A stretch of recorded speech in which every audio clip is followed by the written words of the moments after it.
Last night it happened. Something I didn't think would happen. Well, actually, okay, part of me did think it would happen. Somebody quit the WWE.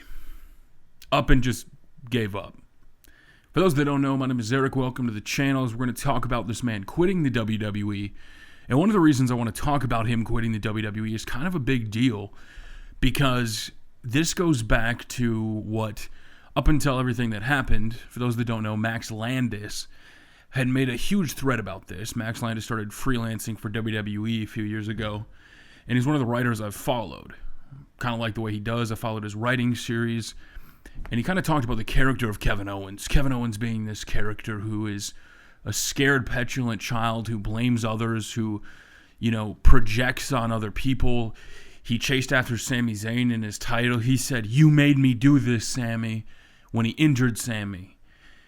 And on Monday Night Raw, when Kevin Owens basically started throwing the blame on why he lost for his best friend, Sami Zayn, not being by his side, I went, my God, Max was right. The character of Kevin Owens, which you can look at it as an overall, Kevin should be doing this or that, but the overall character of Kevin Owens is one of the best in the WWE history. Kevin Owens came in as this entitled prize fighter who was given a match and who had no choice when he couldn't beat his buddy other than to severely injure him on the outside, to basically shorten his career on the apron powerbomb. Basically chasing after him. Then he went up to the main roster against John Cena with a huge surprise upset. But then every step of the way, there was always blame for KO. There was always somebody standing in the way or some reason why Kevin Owens couldn't get to where he truly wanted to. Then came the Authority basically handing him the title. When Finn Balor got hurt and they had a fatal four-way, and you remember Roman Reigns was in that match, it was Kevin Owens who stepped up and was basically handed it by Triple H. That's a weird kind of way to look at it now, but he held the title until the Authority needed it, until it was best for business for Goldberg to have that title. One of KO's childhood heroes swooping in and taking the belt off of him because of Jericho, his other friend. It wasn't Kevin Owens' responsibility who lost to Goldberg. It was Chris Jericho's fault. Kevin couldn't do anything wrong. I wouldn't lose the title. Chris Jericho cost me. I would have beat Braun and become Money in the Bank, but Sami Zayn was the reason he wasn't by my side. He got hurt. He went and had surgeries. That's phenomenal writing. And when I talk about the payoff, hashtag the payoff, I look at that kind of stuff longer term, because WWE is 52 weeks of TV. You're going to get a lot of monotonous, repetitive, duplicate stuff. But the overarching storyline from NXT till now, and you see the change in Kevin Owens' character and demeanor, regardless if he's facing out this guy or, in some stupid match here or some dumb promo there, it doesn't matter. The overall story for Kevin has been phenomenal. And for him to finally come back after getting absolutely destroyed by Braun Strowman. Now, I speculated that he was getting destroyed by Braun Strowman going back to, again, being handed that Universal title. He started putting up a fight. He went over to SmackDown and he tried to take over the show. And while they've been rivals in the past with Triple H and Shane McMahon, Shane's still a McMahon, and Triple H is a part of the McMahon family. And at WrestleMania, Kevin Owens and Sami Zayn attacked the McMahons. They went after the McMahon name. Kevin Owens headbutted the chairman, Vince McMahon. You don't headbutt the chairman unless it's a big deal. It means a lot. It resonates. So when Kevin Owens and Sami Zayn went after Shane McMahon and Daniel Bryan and tried to take over the show, he was punished. He lost. Daniel Bryan won. The victorious return. But that wasn't it. See, the crazy thing about it, especially with Kevin Owens and Sami Zayn, is then they got drafted back to Raw, and they really didn't do much. And people had speculated a lot of different things about not being booked properly. But if you're the McMahons and you watched your father get absolutely headbutted by Kevin Owens, there was blood. You watched Kevin Owens run over your brother on SmackDown. But then when you're back on Raw, a beast reminds you that you're not above the Authority on Raw. You're not above the law. You cannot step up, Kevin Owens, and be whoever you want to be. you're going to fall in line. And Braun Strowman whooped his ass month after month, match after match. Off of a steel cage, off of a ladder. Absolute burial at SummerSlam. That's just fantastic storytelling in my mind, and I know some people are probably really upset with the way things have gone, but it was fantastic. He came out in a match against Seth Rollins, which was absolutely phenomenal. For those people that don't know, it was 2 years ago, about this time, when Sami Zayn faced Seth Rollins. And in that match, Sami almost beat Seth Rollins. But psychology. I tweeted about that and I talked about it a lot because we hadn't seen psychological matches in WWE. We just had random matches. But in the match, Sami Zayn sold a knee injury most of the time, and that's the reason he ended up losing. 2 years later, Kevin Owens, and this is a stretch, this is connecting the dots, that's fine.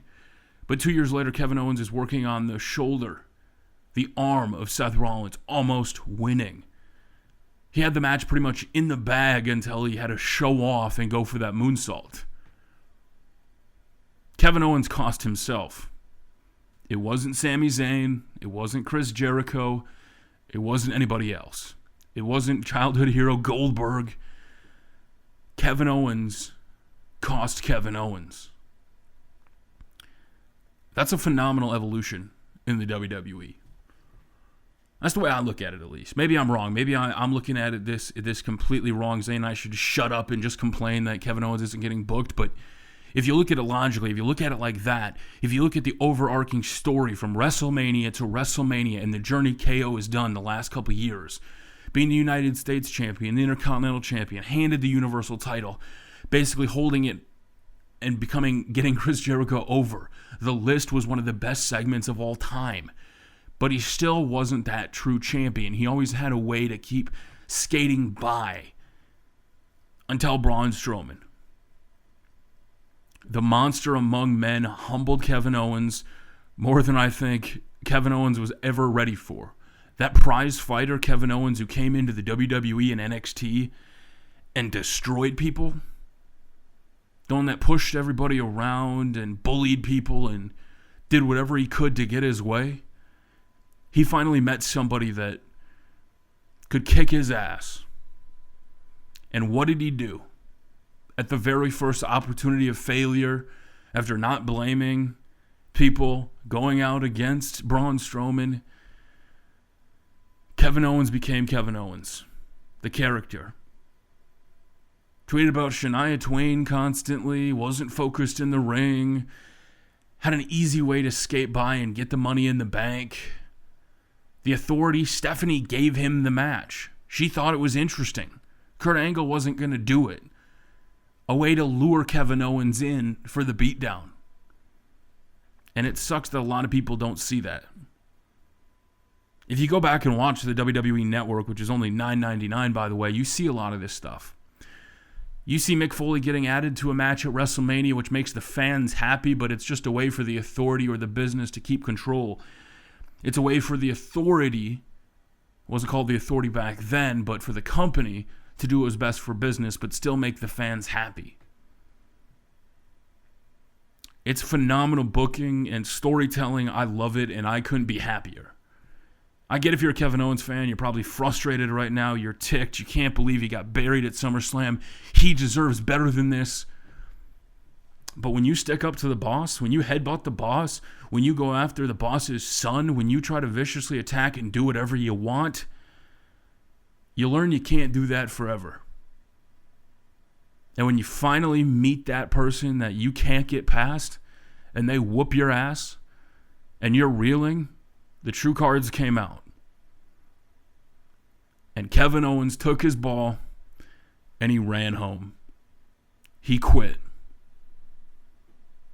The evolution of Kevin Owens in the WWE is one of the most fantastic pieces of storytelling over the last 4 years. And if you were worrying about the day-to-day stuff, you may have missed it. Whether Kevin Owens goes all in like I was hoping for, or will Kevin Owens sits and waits a year or two like Neville after the rumors of him signing a 5-year contract, whether it's a short-term storyline, whether it's just a ploy, it doesn't matter. Kevin Owens got his comeuppance. took the ball, went home. Will he be held to his contract? Will he be let go? Did Sami Zayn's injury legitimately play a part in this? Did they have something planned for both of them, and now Sami's hurt and out, so you might as well let Kevin Owens run free? I don't know. But me personally, I'm hooked. I love this story, and I can't wait to see more. So WWE, the payoff appreciates you on this one. I give you my thumbs up. I dig it. Where do you go from here, though? I can't wait to tune into Raw. Until next time, it's your boy Toby Moo. Thank you so much for watching. I appreciate you guys so much. Let me know in the comment section below. Am I far off? Am I wrong? Am I telling the truth? Do you guys see the story? Is it a connection? Or are you just like, this is just dumb anyway? It's a discussion. It's a conversation. Let me know. Till next time, we will see you all later.